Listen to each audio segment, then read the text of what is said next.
Anxiety patients के लिए बहुत ज़रूरी होता है कि वो अपनी रोज़मर्रा की लाइफ में एंजाइटी को हैंडल करने के लिए अपने को एश्योरेंस देना सीखें। एश्योरेंस का अगर सीधे शब्दों में कहें तो मतलब होता है कि खुद को दिलासा देना है, खुद को संभालना है, खुद को कुछ ऐसा कहना है जिससे कि मन हल्का हो जाए, मन थोड़ी देर के लिए शांत हो जाए और एक उम्मीद बंध जाए कि हाँ सब ठीक होगा।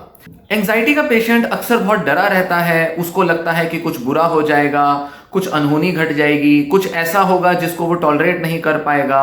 कुछ बुरा जो कि नहीं होना चाहिए उसके होने की ज़्यादा संभावनाएं दिखाई देंगी, लगेगा कि सब कुछ वर्स हो रहा है या वर्स हो जाएगा, चाहे कोई बीमारी हो रही हो, चाहे किसी की डेथ हो रही हो, कोई एक्सीडेंट हो रहा हो या कोई ऑफिस में कोई मीटिंग होनी है या किसी तरह का कोई परफॉर्मेंस का इवेल्युएशन होना है तो वहां पर बहुत वर्स होने का डर लगेगा, एग्जाम देना है, इंटरव्यू देना है, उसमें बहुत डर लगेगा, कहीं जाना है, विजिट करना है, किसी से मिलने के लिए टाइम दिया हुआ है, जैसे कि मान लीजिए शादी हो रही है तो लड़के से या लड़की से मिलने जाना है, दोस्त से मिलना है, किसी भी तरह की सिचुएशन जिसमें कि चैलेंज महसूस होता है, डिफिकल्टी लगती है, लगता है कि उसको हैंडल करने के लिए हम पूरी तरह से तैयार नहीं हैं, ऐसी जगहों पर एक पर्सन को एंजाइटी होगी और यहीं पर पर्सन को बहुत ज़्यादा एश्योरेंस की डिमांड होगी। एश्योरेंस अक्सर हम दूसरों से ले लेते हैं, जैसे दूसरों से बार बार पूछेंगे, सवाल करेंगे कि सब ठीक होगा ना, ये जो मैं टेस्ट कराने जा रहा हूँ बीमारी का, कहीं ऐसा तो नहीं कि कोई बीमारी निकल आएगी, कोई भयंकर सी बीमारी हो जिसका इलाज ना हो पाए। डॉक्टर से बार बार पूछेंगे कि कहीं ये बीमारी बढ़ ना जाए या कोई ऐसी बीमारी ना निकल आए जिसका वो सामना ना कर पाए या जिससे उनको जान गंवानी पड़े।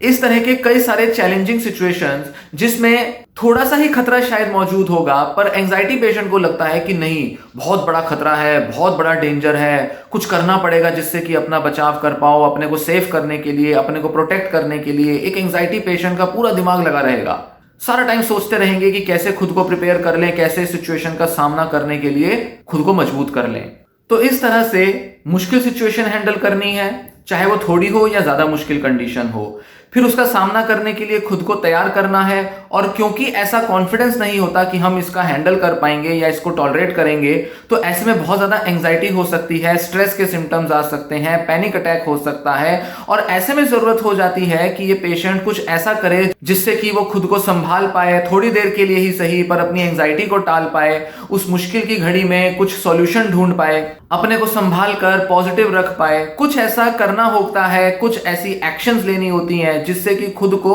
उस सिचुएशन से बाहर निकाला जा सके।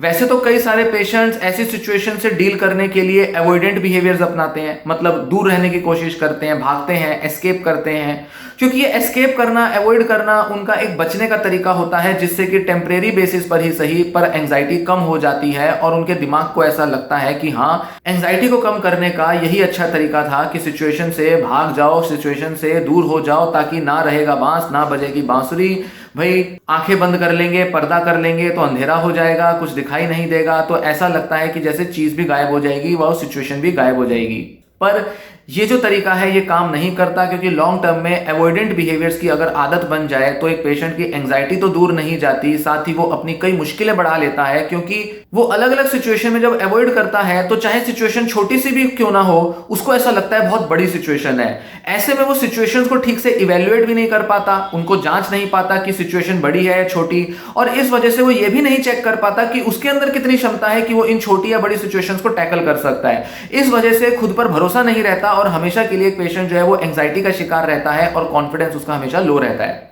तो ऐसे में जरूरी होता है कि एक पेशेंट अवॉइडेंट बिहेवियर छोड़े और किसी तरह से सिचुएशन को संभालने के लिए अपनी ताकत बनाए। ये कोई ऐसी चीज नहीं है कि एक बार में कुछ कर दिया जाएगा, कोई दवा ले दी जाएगी और अचानक से हर सिचुएशन को फेस करने लायक एक पर्सन बन जाएगा कि जैसे दुनिया में कभी कोई एंजाइटी नहीं होगी, कभी कोई मुश्किल सिचुएशन नहीं आएगी। ऐसा तो हो नहीं सकता। इतना ज्यादा ओवर ऑप्टिमिस्टिक, इतना ज्यादा सकारात्मक नहीं हुआ जा सकता कि जैसे एक दवा से या चुटकी बजाकर ये प्रॉब्लम दूर हो जाए। तो ऐसे में रोजमर्रा की अलग अलग सिचुएशंस में जहां स्ट्रेस आता है, एंजाइटी आती है, वहां पर अपनी हिम्मत बढ़ानी होती है और वहां पर कुछ ऐसा करना होता है जिससे कि हम अपनी एंजाइटी को डील करने लायक अपनी क्षमता बना लें। यहां पर काम आती है एश्योरेंस देने की आदत। एश्योरेंस मतलब खुद को ऐसा दिलासा देना, मतलब कि उस सिचुएशन में जो भी चीज डिफिकल्ट लग रही है उसके लिए एक ऐसा रियलिस्टिक पर्सपेक्टिव बनाना, एक ऐसा रियलिटी बेस्ड जो सच में वास्तविक तौर पर हो रहा है या आप कर सकते हो उस जैसा नजरिया अपनाना, जिससे कि आप थोड़ी देर के लिए ही सही पर उस सिचुएशन को हल्का कर पाओ और उससे डील कर पाओ।